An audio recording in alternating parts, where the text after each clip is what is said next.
Hello QA team. Have you wondered about where you can study to learn and understand the basic concepts about software quality assurance? Do you need to get prepared for a future interview related to the software quality assurance world? You are in the right place, buddies.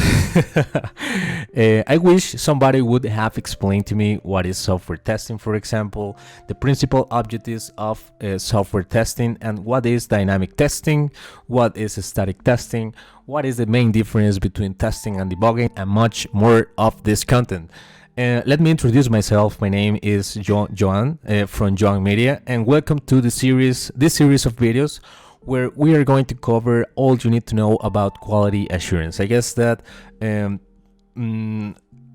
I just need to add to this information that I have worked as QA manual tester for more than 2 years, and I'm currently working as as automation engineer for an important company in the world and for an important client. So I just wanted to add that I have a variety of tools from manual testing, and actually I'm learning and applying a lot of knowledge and practical knowledge in the technical area with automation testing. So I just wanted to add too that this information that you are about to see is totally based on the ISTQB Foundation syllabus.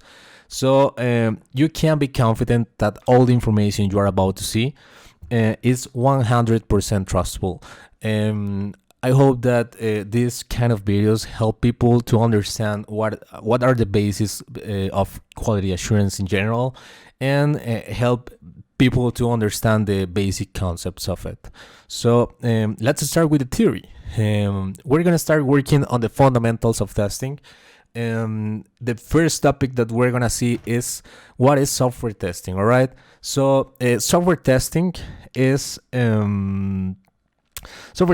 a way to assess the quality of the software. All right, software testing also is a way to reduce the risk of software failure.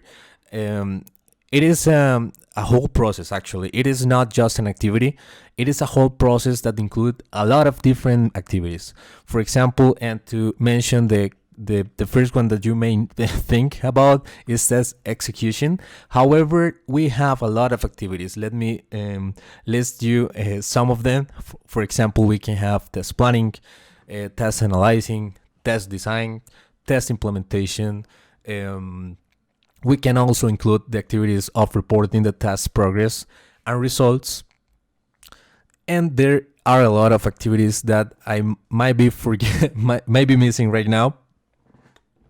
However, we're gonna cover all this stuff in the future videos. If you like that, just subscribe to stay tuned and to see more content like this.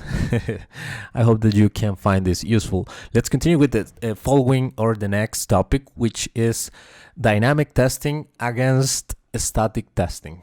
It is an important topic, and it is a pretty common interview question that you might need to know, and it is gonna be a hard question if you don't know how to answer it. So let's see. What is dynamic testing? Dynamic testing is the testing that does involve execution of the component or the system being tested. So basically, dynamic test is about execution the software. All right. However, if we think about static testing, this kind of testing actually is the testing that doesn't involve the execution of the component or the system being tested. You might be wondering why we need this, why we need the static testing. However, let me give you some points of why static testing is so important. For example, the main objective of the static testing is to improve the quality of the software application by finding errors in early stages of software development process. All right, you might be wondering how. Maybe you can think about the documentation of the requirements of the system. You can perform different static testing techniques to review requirements and get early defects that might be catch in these early stages. And you can do static testing and make reviews to see that all the requirements make sense, that everything is ready to be developed, and it is an important thing that we need to know. What is the difference with dynamic testing? What is the main objective of dynamic testing? All right, dynamic testing and its main objective is to confirm that the software product works in conformance with the business requirements. So it can be also called an execution technique or validation technique. All right. Meanwhile, static testing is also called non-execution testing or verification testing. All right.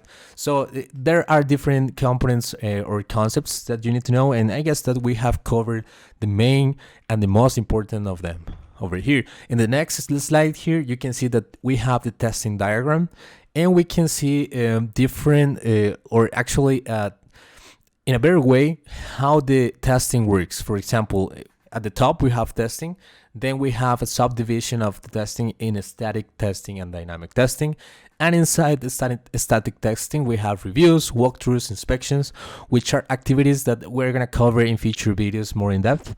However, in the other side we have dynamic testing, and inside dynamic testing we have functional and non-functional testing. We're gonna get more context about this kind of techniques and types of testing in the future videos, because the objective right now is to get the basic concepts and get a basic introduction about software testing. All right, so keep calm, and we're gonna get to that point. All right, so let's continue. What is the next slide? Basically, we're gonna see different typical objectives for testing. All right, the first one is to prevent defects by evaluate work products such as requirements, user stories, design, and code. So it is basically static testing. It is the description of static testing, and it is the main objective or one of the typical objectives for testing, right? The second objective over here is to verify whether all the specified requirements have been fulfilled. So it is basically dynamic testing, right? And the third one that of this slide is to check whether the test object is complete and validate if it works as the user and other stakeholders expect. So it is a logical objective, but it is important to mention this kind of stuff in these videos to understand all the context and see what the official documentation says about testing. All right, let's continue with the other three typical objectives for testing. And the first one is to build confidence in the level of quality of the test project. It is one of the most important objectives for of testing, actually. Build confidence about the level of quality of the software or the product that we're building. All right. The next typical objective for testing is to find defects and failures, and thus reduce the level of risk of inadequate software quality. It is logical too, but it is important to mention this kind of stuff. All right. And the third one is to provide enough information to stakeholders and allow them to make informed decisions, especially regarding the level of quality of the test object. So there might be scenarios where we have to kind of make strategies when we have not enough time to perform all the testing that we need. So one of the typical objectives for testing is to get all the enough information, to provide information to take decisions and see if we're getting the quality level that we are expecting. So I hope that this objective is clear. However, we are gonna, as I'm mentioning to you, we're gonna cover more of this content in the future videos, and I hope that you can understand better how these objectives are how we can say this, are achieved. Yeah, how these objectives are achieved through the software development life cycle that the project has. So let's continue. Let's see what is the last topic. Actually, it is testing versus debugging. It is an interesting topic, and it is also something that might be a interview question. However, I just forgot to mention something about typical objectives for testing, and it is that the objectives of testing can vary. All right, you might be wondering how the objectives can vary, and it would be depend upon the context of the component or the system being tested. For example, the test level or the software development lifecycle that the project is working. So, for example, during component testing, one objective may be to find as many failures as possible, so we can identify all the defects in early stages and and get them fixed early, right? However, during acceptance testing, the main objective may be to confirm the system works as expected and satisfy requirements. So I just wanted to let you know that the objectives might vary between the test levels or depending on this strategy or actually the software development life cycle that your team are using, right? Or is using, actually. Sorry. So let's continue with the next topic, and it was testing against debugging, right? Let's read the statement for testing, all right? It says that executing tests can show failures that are caused by defects in software, all right? So testing basically is this activity of execute tests, all right?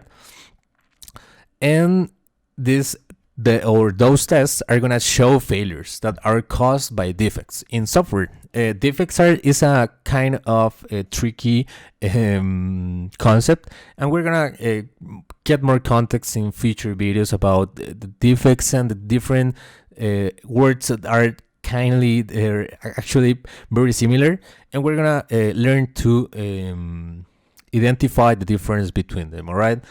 For example, the difference between failure and defect, etc., right?